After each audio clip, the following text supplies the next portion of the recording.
bien bonjour, je me représente comme à chaque fois, Delara John Ralph. La vidéo que je fais aujourd'hui, elle est un petit peu spéciale, elle est différente. De toute façon, chaque sujet est plus ou moins différent des vidéos précédentes. Voilà, alors j'ai mon ami, là il me dit, ta dernière conquête, ça a été quand, tout ça, et je voulais pas en parler, tout ça. Alors il insiste, alors j'ai dit, bon, à la prochaine vidéo, c'est-à-dire celle-là, je vais en parler effectivement. Voilà de quoi il s'agit.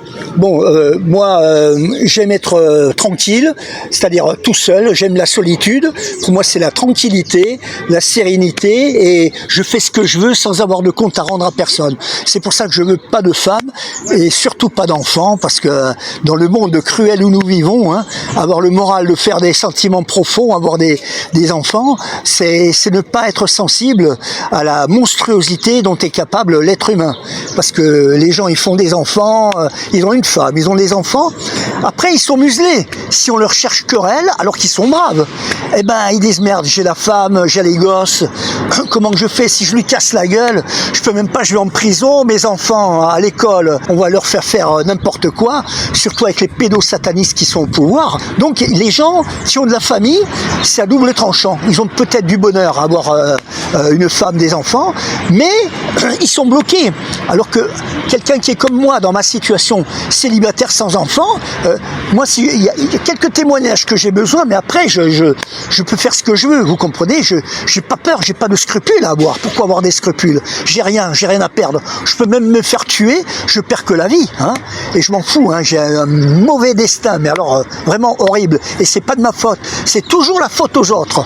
Voilà, ça c'est un petit coup de gueule. Bon, il y a une femme, elle me dit, allez, pour te consoler d'un déboire que j'ai eu avec une femme précédente, là, qui c'était que pour l'argent. Elle me faisait croire que, je voulais me faire les ongles. Elle me dit, et ça coûte 500 €. J'ai dit, ça coûte si cher que ça? Je faire, pas nettoyer les ongles, des motifs. Mais moi, je suis un homme, je me fais pas, donc je suis pas renseigné dans un salon de manucure, je vais jamais au manucure, un homme. Alors, elle dit, ah oui, mais c'est ce prix-là pour des beaux ongles et tout. Et allez, j'avais du fric à ce moment-là, et allez, je lui paye. Et sans chercher à savoir dans quelle manucure elle va. Après, à un moment donné, elle m'a plumé celle-là, elle m'a vraiment. On était à Cannes, alors elle est avec sa copine, alors elle dit, je connais un endroit, ils ne vendent que des beaux manteaux. Et puis bien sûr, qui c'est qui paye? Le pigeon de service, le portefeuille sur pattes, voilà ce que j'étais. J'avais des sous à ce moment-là, j'avais vendu ma maison, enfin mon appartement, j'étais un peu blindé quoi quand même. Alors, quand on a de l'argent, on n'a pas la même notion de valeur de l'argent. Alors on va dans le magasin, alors ça ce qui m'a pas plu, c'est même pas pour le prix, c'est qu'elle choisit le plus cher. Alors évidemment, quand c'est pas elle qui paye, alors il y a des manteaux à 500 €, 400 €, mais il y en avait un à 1500 €. C'était un manteau de fourrure, je sais pas, c'était du vison, je sais pas quoi, du renard, je sais pas, un manteau de fourrure. Alors j'ai dit, il y a l'étiquette. J'ai dit, attends, 1500 €, ah non, je marche pas là.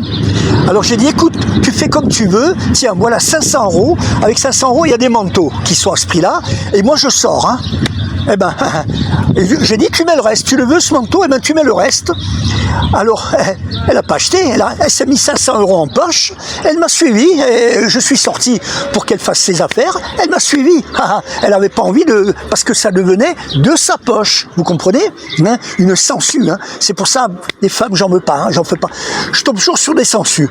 Ou alors, celles qui me demandent pas d'argent, c'est par exemple comme la princesse Stéphanie, avec qui j'avais la cote.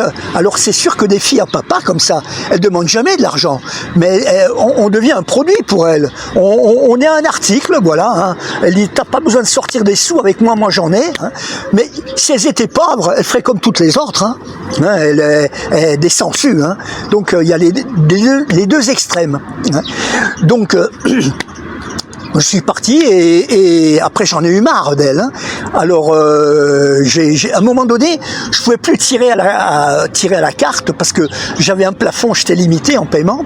Alors j'ai dit, écoute, là je dois attendre une semaine avant d'avoir des sous, il me faut quelque chose comme ça.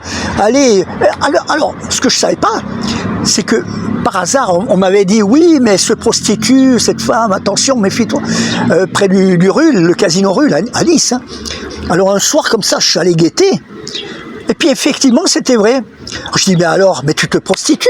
Moi, je te croyais comme ma copine, hein. Mais qu'est-ce que c'est ça? Écoute, j'ai besoin de sous, là, dans l'immédiat. Prête-moi 100 €, avance-moi 100 €, j'ai plus un rond sur moi. Et elle a dit, mais j'ai rien. Elle regarde dans son sac à main. Elle dit, tu vois, elle me sort un billet de 10 €. Je dis, mais attends, avec ça, je fais rien. Non, mais réfléchis, prête-moi. Alors, elle dit, tu veux de l'argent? T'as qu'à faire comme moi.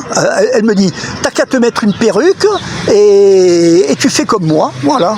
Voilà, elle se foutait de ma gueule en même temps.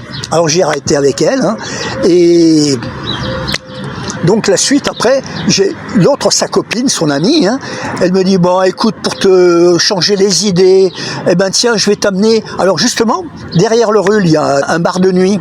Elle dit, viens, allez, tu vas se changer les idées, ça va être bien. Même bar de nuit, attendez, ça coûte, hein.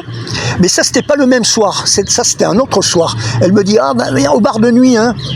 Oh, la bouteille de champagne, 250 €. Hein, 250 €, j'ai trouvé que c'était cher. Mais elle dit, ben allez, ben t'as les moyens, tu peux, c'est rien, ça. Et puis c'est un bar de nuit, ça te change les idées, tu vas voir, tu vas être content. Alors bon, allez, le champagne. Hein, et là, il y avait une, on peut dire, bon, il y avait celle qui est au comptoir, alors elle aussi, elle se sert. Non, c'est des entraîneuses, des bouchonneuses. Hein. Alors bon, j'ai laissé tranquille, je vais faire un peu le seigneur, hein, pas le ratch. Et puis l'autre, là, l'entraîneuse, mais qu'est-ce qu'elle était belle, hein. Oh là là, ben, j'ai eu le béguin d'elle, hein. Et alors donc je l'ai accompagnée au casino. Bon, j'ai gagné, j'ai perdu. Et puis elle était le cas après. Ce qu'elle m'a pas, on dormait à l'hôtel parce que moi j'avais déjà vendu mon appartement, hein, et je dormais dans ma cave. J'avais gardé une cave, une petite cave, hein, c'est là que je dormais. Mais c'est pas un endroit pour accueillir une femme. Elle faisait comme si elle n'avait pas de logement, rien. Elle travaille là. Oui, le patron là-bas, il le logeait. Elle a dit oui, mais il me loge dans un boui-boui, un taudis là, sur pas un divan, un matelas qui a des raies, encore des traces de règles des femmes précédentes.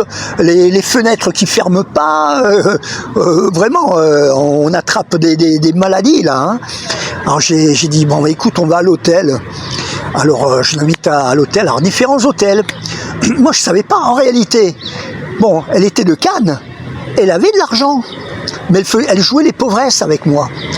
Et voilà, alors donc après j'explique la suite dans une prochaine vidéo parce que je veux pas que ça mette trop de temps là. Hein. Il faut, voilà, si ça vous intéresse, vous voyez d'autres vidéos. Merci de m'avoir écouté, à la suite là.